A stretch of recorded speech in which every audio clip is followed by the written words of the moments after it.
Introduction मी देतो. आधी अर्थात बऱ्याच काही गोष्टी बोलायच्या मनात होत्या, पण वेळ खूप झाला आहे, सगळ्यांना उत्सुकता आहे, प्रत्यक्षही पावसात भिजून झालं आहे आणि आता ह्या पावसात भिजायचं आहे. तर मी डॉक्टर मुकुंद करंबळेकर.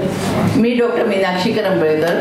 तर आम्ही चाळीसगाव इथं असतो. आम्ही स्त्रीरोगतज्ञ आहोत. आम्हाला मुलगा सून ते पण स्त्रीरोगतज्ञ आहे आणि आमची रंगगंध कलासक्त न्यास नावाची संस्था आहे. त्याची आम्ही पुस्तकं काही जणांपर्यंत पोहोचली आहे. कुणाला नसतील मिळाली तर आपण तिथे ठेवून देणार, तिकडनं कलेक्ट करा. तर त्यामधला ह्याचा भाग असा की अभिवाचन ही एक वेगळी संकल्पना घेऊन आम्ही गेली 21 वर्ष काम करतोय. सुरुवातीला खानदेश लेवलचा आम्ही हे घेतलं, अभिवाचन महोत्सव घेतला आणि तिथून सुरुवात होत होत मग महाराष्ट्रभर झाला. महाराष्ट्रभरानंतर देशभर घेतला. त्याच्यानंतर महाराष्ट्रात वेगवेगळ्या ठिकाणी प्राथमिक फेरी असा प्रकार केला आणि नंतर एकदा 1918मध्ये आम्हाला दुबईहून आपणहून एंट्री आली. त्यांनी रंगवाच्यामधनं ते वाचलं की बाबा असा असा अभिवाचन प्रकार असतो आणि अशी स्पर्धा होते. आणि ते झाल्यानंतर आम्ही म्हटलं चालेल आता आपण आंतरराष्ट्रीय करूया त्याला. आणि मग अर्थात आमचे महेश सोनवणे आमचे साक्षीदार आहेत की म्हणजे आता असं म्हणणं सगळेजण मला हे करा, पण सुदैवानं आमच्या कोरोना आला आणि ऑनलाईन सगळ्या गोष्टी सुरू झाल्या.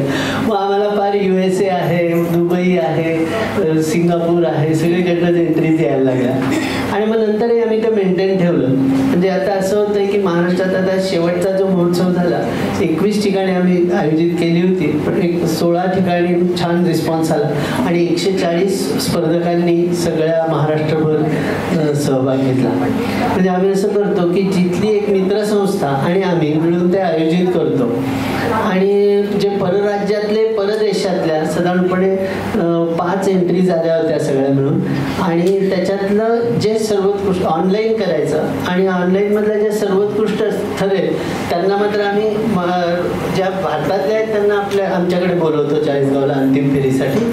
आणि हे जे असतं परराज्यात परदेशातल्यांचे मात्र व्हिडिओजच दाखवतो.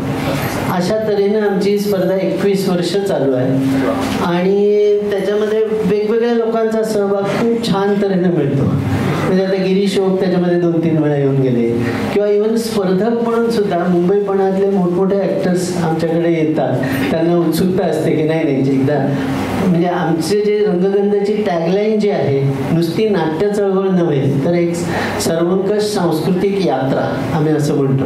तर सगळेजण म्हणतात की हो पंढरीला आल्यासारखंच वाटतं इकडे आलं की. आणि परीक्षक म्हणून सुद्धा खूप मोठी मोठी माणसं आली आहेत येतात आणि त्यामुळे इथे आलं की म्हणे असं हेच नाही सगळे मित्र आहोत असं वाटतं. परीक्षक, आयोजक, प्रेक्षक आणि स्पर्धक असा काही भेदच राहत नाही अशासारखं सगळ्यांचं म्हणणं असतं. तर एनिवे आज आणि असं असतं की जे समोर आम्ही आणखी एक प्रकार असा करतो की आमच्या शाळांमधनं किंवा कॉलेजेसमधनं जे उत्तम कलाकार आहेत त्यांना आम्ही बोलवतो आणि ते तिथं बसतात आणि 3ही दिवस स्पर्धा अटेंड करून त्यांनी सर्वोत्कृष्ट म्हणजे त्यांनी निकाल द्यायचा. परीक्षकाच्या निकालाशी मिळता जुळता असेल तर त्याला आम्ही 500 रुपयाचं बक्षीस देतो आणि सर्वोत्कृष्ट समीक्षक स्पर्धा म्हणून पण देतो. म्हणजे 3ही याच्यामध्ये म्हणजे 10-10 मुलांचा गट येतो एकेका शाळेमधनं कॉलेजमधनं आणि त्यांना आम्ही सर्वोत्कृष्ट समीक्षक गट म्हणून एक फिरती ट्रॉफी देतो. त्यांना लिहायला सांगतो 12 ते 15 ओळीमध्ये तुम्ही हे लिहायचं की कुठलं त्यांना सर्वोत्तम जे वाटलं ते का सर्वोत्तम वाटलं ते लिहायचं. तर तशी ट्रॉफी पण देतोय. त्यामुळे कसं होतं की जे काही अभिवाचन तिथं सादर होतं आज भारतभरातल्या किंवा जगभरातल्या लोकांचं चांगलं उत्तम त्यांना ऐकायला मिळतं आणि ते ऐकायला मिळतं ते त्या विद्यार्थ्यांना पण काहीतरी मार्गदर्शन करणारं ठरतं. एनिवे अशी आमची रंगगंध निमित्तानं त्याच्यात अर्थात इतरही गोष्टी चालू होत्या. वार्षिक सभासद योजना होती, आम्ही नाट्यशास्त्र प्रमाणपत्र अभ्यासक्रम चालवायचो, हे सगळे उद्योग होते. आणि आता आमचं YouTube चॅनल पण खूप छान तऱ्हेने चालतं. त्याच्यामध्ये आम्ही अभिवाचन करतोच मुख्यत्वे करून, पण इतरही कलांचं सादरीकरण असतं. आत्ता मुख्य म्हणजे मगाशी प्रभुदेव सरांनी म्हटल्याप्रमाणे मीही आता एक सिरियल चालू केली आहे. साधारणपणे 52 ते 55 त्याचे एपिसोड्स होणार आहेत की मानसिक आणि शारीरिक आरोग्य कसं राखावं ह्याच्याबद्दलचे एक 10-15 मिनिटाचे व्हिडिओज. आता 4था एपिसोड गेल्या वेळेला झाला, उद्या 5वा एपिसोड जाईल याच्यावरती यूट्यूब चॅनल. तर रंगगंध कलासक्त न्यास हे यूट्यूब चॅनल आहे, त्याच्यामध्ये खूप छान छान गोष्टी त्याच्यावर पण आलेल्या आहेत. तर एनिवे, तर अभिवाचन ही कला वाढावी, सगळ्यांपर्यंत पोहोचावी, त्याचा आनंद मिळावा यासाठी हा सगळा उद्योग धडपड आम्ही करतो. तर आत्ता डॉक्टर प्रतिभा देशपांडे म्हणून पुण्याच्या आहेत आणि त्या डॉक्टर म्हणजे डॉक्टरेट आहेत सायकॉलॉजीमधल्या आणि उत्तम लेखिका आहेत. आत्ता परत तुम्हाला सगळ्यांना इन्व्हिटेशन देतो. 24 आणि 25 तारखेला 24 तारखेला त्यांचं 20वं पुस्तक प्रकाशित होत आहे. त्याआधी पुस्तकप्रेमी समूहात पण होत्या मला वाटतं होत्या. हां, मला वाटतं तूच आणलं होतं. तर त्यांचं आता जोडीदाराची निवड किंवा जोडीदार लग्नाचं हे कसं चांगलं असावं वैवाहिक जीवन याबद्दलचं पुस्तक आता योग घातलेलं आहे त्यांचं.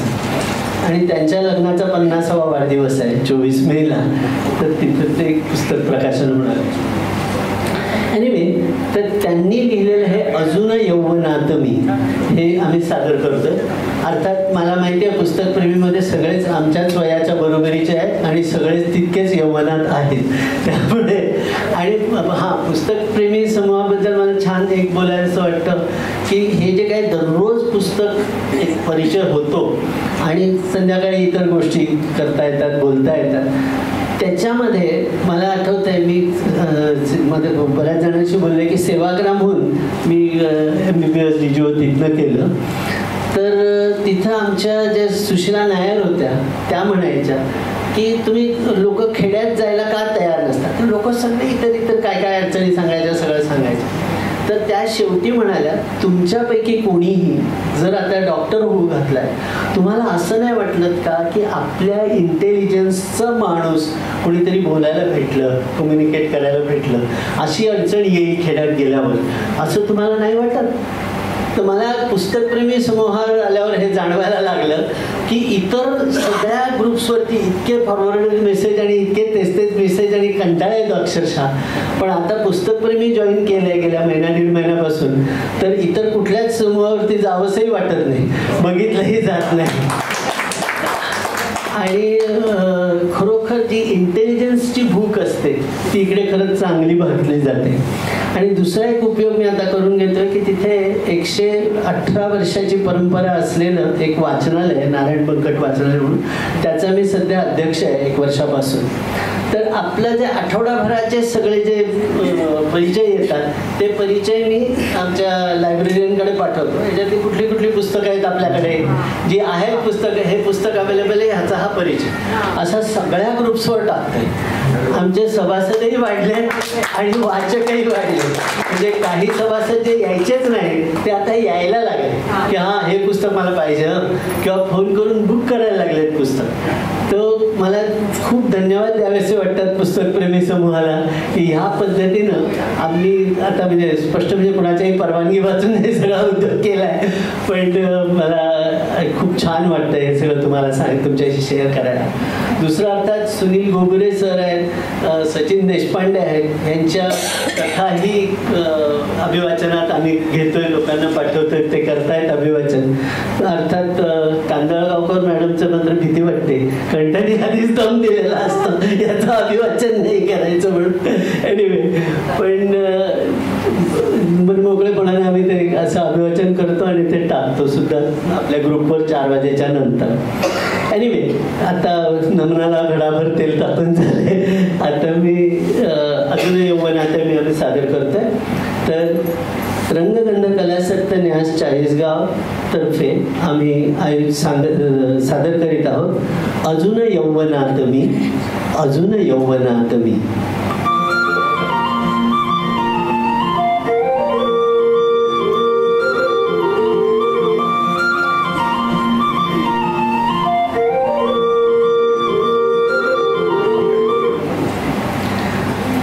सांभाळून जाशील ना? अहो पहिल्यांदाच का जाते एकटी? आता सांगा, खिडकीच्या बाहेर हात काढू नकोस म्हणून. बघ बघ, परत अहो म्हणालीस. अगं लग्नाला 2 वर्ष झाली तरी अहो म्हणायची सवय काही जात नाहीये तुझी. बरं, अरे म्हणते. आता ठीक आहे. छान छान. आता कसं छान वाटतंय, नाहीतर अहो म्हणजे कसं अगदी परक्यासारखं वाटतं ना. हो का? तुमच्या सॉरी तुझ्या आईलाच आवडत नव्हतं म्हणून अहो सुरू केलं. अगं तेव्हाचं ठीक होतं, पण आता तर आई गेली. आता आजपासून अरे म्हणायचं. चालेल? कबूल. गुड. तूही बरोबर आला असतास तर फार मज्जा आली असती.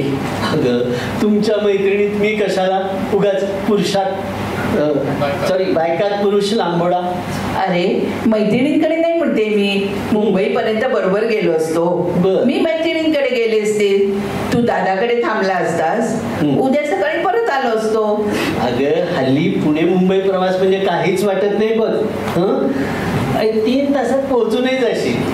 तरी पण वाटेतले बटाटवडे खायला तू हवा असता म्हणजे मज्जा आली असती.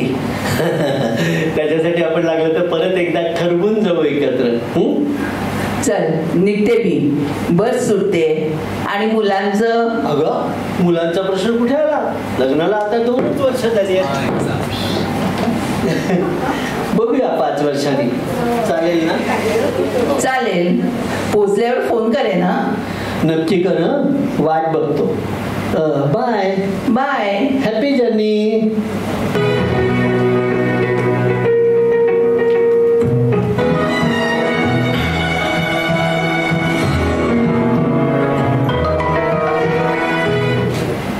हॅलो. घेतलेस बटाटे वडे? तुला वास आला की काय बटाटवड्यांचा? हे काय, पैसेच देते. बरं किती घेतलेस? 2. एक तुला, एक मला. म्हणजे माझ्या वाटणीचा तूच खाणार आहेस तर? खाणार आहे. पोट बिघडेल. तरुण वयात 2 बटाटवड्यांनी पोट नाही बिघडत म्हटलं. बरोबर. कसा चाललाय प्रवास? एखादी कंपनी मिळाली की नाही तुला गप्पा मारायला? खरं तर मीच बघितली नाही. आयपॉड लावून मस्त जुनी गाणी ऐकते. म्हाताऱ्यांसारखी जुनी गाणी काय ऐकतेस? जरा नवी ताज्या दमाची गाणी ऐकावीत. तुझे देख के मेरी मधुबाला ये दिल तो पागल झाला, असली गाणी ऐकायची. मला फार आवडतं ते गाणं. मधुबालाला बघून मी कशाला पागल होऊ? ते गाणं तू ऐकायचंस. मी आपली जुनी मदन मोहनची गाणी ऐकते. ठेवू फोन? हा ठेव. पोहोचलीस की फोन कर. नक्की करते.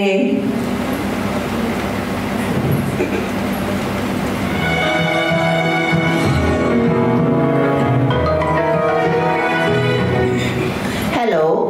पोहोचलीस? हे काय, आत्ताच पोचते. मग फोन का नाही केलास? अरे 1 मिनिट झाला पोहोचून, करणारच होते. बरं जेवलास का? भरपेट. अगं किती करून ठेवलंस? तुला काय मी बाकासूर वाटला की काय? उद्याचं पण करून ठेवलंय, म्हणजे आल्या करायला नको. अगं असं काय करतेस? मी आल्यानंतर केलं असतं ना आमलेट. माहितीये तुझं ते आमलेट, दोन्ही बाजूंनी खरपूस भाजलेलं पराठ्यासारखं. मॅडम पण तेवढं तरी आयतं मिळतंय ना, त्याचा आनंद घ्या. बरं ते जाऊ दे. मैत्रिणी भेटल्या का? हो भेटल्या तर 10 जणी आहेत. बरं मजा करा. माझी काळजी नको करूस. खूप वर्षांनी भेटताय ना तुम्ही. एन्जॉय. हो ना, शाळा सुटल्यानंतर पहिल्यांदाच. ओके मी ठेवतो फोन. आता जेवण झालंय, आता मी मस्त झोपणार आहे. झोप निवांत झोप.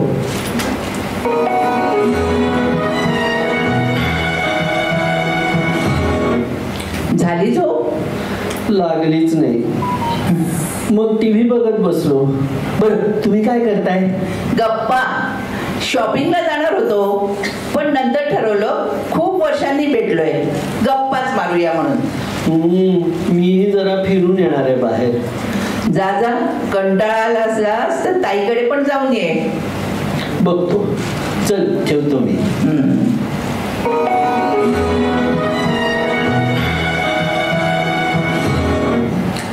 जेवलास? नाही अजून. अरे रात्रीचे 10 वाजलेत. उशीर झाला की ऍसिडिटी वाढेल. हो राणी सरकार, मी जेवायलाच बसणार होतो आता. जेवण गरम करून घे हा, नाहीतर कंटाळा करशील.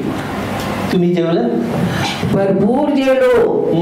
गप्पा मारता मारता 4 घास जास्तीच्याच जेवलो. आणि स्वीट डिश काय होती? अरे तुझ्या आवडीची. काय? मोदक. म्हणजे मग माझ्या वाटणीचे तू खाल्लेच असशील. ठेवते हा फोन, मैत्रिणी बोलवत आहे. ओके ओके, ठेवतो फोन. उद्या निघणार आहेस ना? हो, निघाले की करते हा फोन.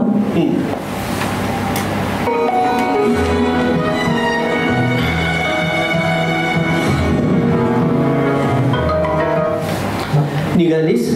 हो, मिळाली बस. येणार आहेस ना घ्यायला? हो हो, येणार आहे तर. तू काय करतेस? आयपॉड ऐकतेस? तुला कसं कळलं? अगं जादूगार आहे मी. कुठलं गाणं ऐकतेस? तुझे देख के मेरी मधुबाला. वा वा वा, सुधारलीस की. बरं, रात्री किती वाजेपर्यंत जागलात? अरे सकाळी 5 ला झोपलो. जेमतेम 2 तास आणि लगेच निघाले. झोप येते. झोप झोप, भेटूया आपण थोड्याच वेळात.